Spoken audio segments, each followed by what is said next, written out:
আমার স্বামী আমাকে 3 তালাক দিয়েছে। গত 1.5 বছর ধরে আমি তার থেকে সম্পূর্ণ আলাদা থাকছি। এখন সে বাচ্চাদের দোহাই দিয়ে আবার আমাকে নিজের জীবনে ফিরিয়ে নিতে চায়। চাইলেই তো আর ফেরা যায় না। এখন আমাদের মাঝখানে একমাত্র সমাধান হলো হিল্লা বিয়ে। আমার পরিচিতদের মাঝে এমন একজন ছিল ভার্সিটির দিনগুলোতে, যাকে আমি মন থেকে চাইতাম, যাকে বিয়ে করার স্বপ্ন দেখতাম। আমি ভাবলাম এই চরম সংকটময় মুহূর্তে সমস্যা সমাধানের জন্য তাকেই খুঁজবো। আমার স্বামী তো রাগের মাথায় যখন তখন তালাক দিয়ে সব শেষ করে দিল, আর আমাকে দাঁড় করিয়ে দিল হিল্লা বিয়ের মতো এমন একটা কঠিন আর অপমানজনক পরিস্থিতির সামনে। আমি কোনোভাবেই চাই না যে অচেনা কোনো মানুষের সাথে আমার এমন কিছু হোক। যদি এই নিয়মের মধ্য দিয়ে আমাকে যেতেই হয়, তবে আমি তার সাথে যাব, যাকে আমি পুরনো দিনগুলোতে নিজের করে পাওয়ার স্বপ্ন দেখতাম। আর এই ভাবনা থেকেই আমি অবশেষে আবরাবকে মেসেজ করলাম। আবরাব, আমার পুরনো দিনের এক অপূর্ণ স্বপ্ন। ভার্সিটি লাইফের ছেলেটা একটা সাধারণ চাহনি বা সামান্য উপস্থিতি কোনো কারণ ছাড়াই আমার বুকের ভেতরটা উথাল পাথাল করে দিত। এরপর সময় তার নিজস্ব গতিতে এগিয়ে গেছে। আমার বিয়ে হয়ে গেল ইমতিয়াজের সাথে। ইমতিয়াজ এমন একজন মানুষ যার কাছে তুমি তালাক কথাটা বলাটা সকালের ঘুম থেকে উঠে শুভ সকাল বলার চেয়েও বেশি সহজ ছিল। সে হয়তো ভেবেছিল বিয়ের সংসার মানে একটা পুতুল খেলা। যখনই কোনো কারণে রাগ হতো বা মেজাজ খারাপ হতো, কথায় কথায় সে তালাক উচ্চারণ করত। এভাবেই একদিন সত্যি সত্যি 3য় তালাক তার মুখ থেকে বেরিয়ে গেল। আর আমি হঠাৎ করে আবিষ্কার করলাম গত 1.5 বছর ধরে আমি আমার বাবার বাড়িতে এসে পড়ে আছি। আমার সাথে এক গাদা নিষ্পাপ বাচ্চা যাদের কোনো দোষ নেই, অথচ তাদের বাবার এই চরম দায়িত্বহীনতার শাস্তি তারা ভোগ করছে।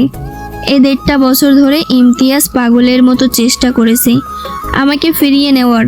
সে কাকুতি মিনতি করেছে, আত্মীয় স্বজন দিয়ে বলাচ্ছে, আর বারবার একটাই কথা বলছে, বাচ্চাদের মুখের দিকে তাকিয়ে অন্তত ফিরে আসো। কিন্তু আমাদের দেশের সমাজ, শরীয়ত আর আইন এখানে একটা মজবুত দেওয়াল হয়ে দাঁড়িয়ে আছে। নিয়ম অনুযায়ী হিল্লা ছাড়া ইমতিয়াজের কাছে আমার ফিরে যাওয়ার আর কোনো বৈধ পথ নেই। শব্দটা শুনলেই যে কোনো আত্মসম্মান বোধ সম্পূর্ণ মেয়ের ভেতরটা দুমড়ে মুচড়ে যায়। শুধুমাত্র একটা কাগজের চুক্তির জন্য সম্পূর্ণ অচেনা একজন পুরুষকে আমার জীবনের এই একান্ত ব্যক্তিগত জায়গায় জায়গা দেওয়ার মতো জঘন্য আর দম বন্ধ করা বিষয় আমি মানসিকভাবে পুরোপুরি প্রত্যাখ্যান করেছিলাম। মাথার ভেতর যখন হাজারো চিন্তার ঝড়, ঠিক তখনই এই পাগলাটে আইডিয়াটা আমার মাথায় আসে। এর মধ্যে একদিকে যেমন ছিল এত বছর ধরে পাওয়া অবহেলা আর নীরব প্রতিশোধ, তেমনি অন্যদিকে লুকিয়ে ছিল আমার নিজের হাতে কবর দেওয়া সেই পুরনো স্বপ্নের একটা ছোট্ট অংশ।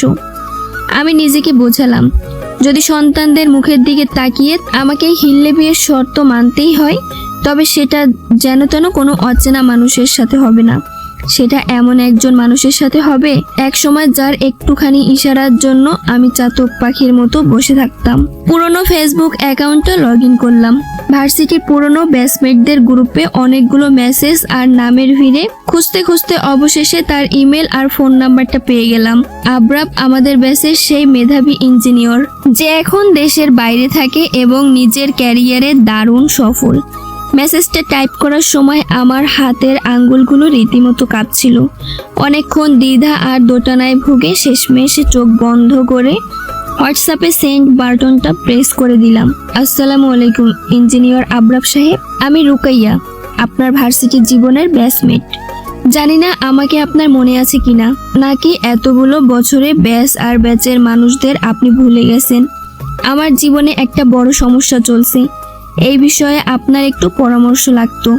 যদি আপনার সময় হয় তবে দয়া করে জানাবেন। মেসেজটা পাঠানোর পর সাথে সাথেই কোনো রিপ্লাই এলো না, আর এই অপেক্ষার সময়টা আমাকে যেন ভেতর থেকে কুরে কুরে খাচ্ছিল। আমি বসার ঘরে অস্থিরভাবে পায়চারি করছিলাম। নিজের বুকের ধুকপুক শব্দ আমি নিজেই স্পষ্ট শুনতে পাচ্ছিলাম। সে যদি আমাকে ইগনোর করে বা এড়িয়ে যায়, সেই ভয়ে প্রতিটা মিনিট আমার কাছে অনন্তকাল মনে হচ্ছিল। টানা 2 ঘন্টা পার হয়ে যাওয়ার পর হঠাৎ আমার ফোনটা জ্বলে উঠল, সাথে মেসেজ আসার সেই পরিচিত টোন। দ্রুত হাতে ফোনটা আনলক করে মেসেজটা ওপেন করলাম। সেখানে লেখা, আরে রুকাইয়া, অবশ্যই মনে আছে ভার্সিটির দিনগুলোর কথা। আর আমাদের ব্যাচের সবচেয়ে আড্ডাবাজ আর ভালো মেয়েটা কি কেউ সহজে ভুলে যেতে পারে?